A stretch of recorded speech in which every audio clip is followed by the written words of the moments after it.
जैसे जैसे भोर होती है, वैसे वैसे सूर्य भी उदय होना शुरू कर देता है।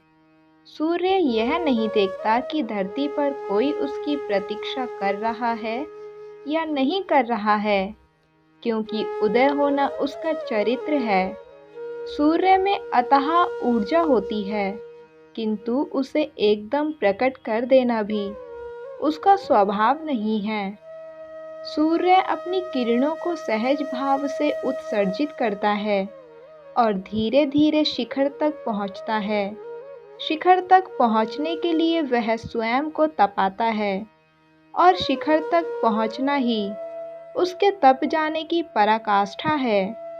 वहीं सूर्य को ये भी पता होता है कि वह हमेशा ही शिखर पर नहीं रह सकता, इसीलिए वह स्वयं को समेटना भी आरंभ कर देता है। जैसे उसके प्रकट होने में सहजता है, वैसे ही अस्त होने में भी है। अगले दिन वह पुनः उठ खड़ा होता है और उसी ऊर्जा से वह शिखर तक की यात्रा आरंभ कर देता है। मनुष्य जीवन भी तो ऐसा ही है। मनुष्य को भी हर दिन नया शिखर छूना होता है।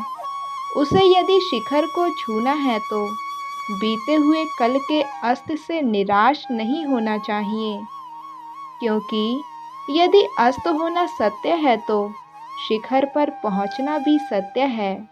ना तो हमेशा शिखर पर रहा जा सकता है और ना हमेशा अस्त रहना नियति है। और जो हमेशा रहने वाली है वह है सहजता और क्रियाशीलता। जीवन कभी रुकना नहीं चाहिए।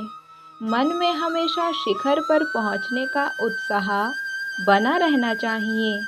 जीवन में निराशा या अकर्मण्यता का कोई स्थान ना हो और जीवन में सफल होने के लिए क्रियाशीलता भी सहज भाव में हो। पानी तभी प्रवाहमान रहता है जब तक वह नदी के किनारे के भीतर रहता है।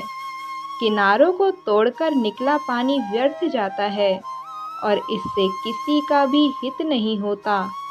सहजता सबसे बड़ी शक्ति है जो जीवन को सहेज कर रखती है और आगे बढ़ने की स्थितियां उत्पन्न करती है।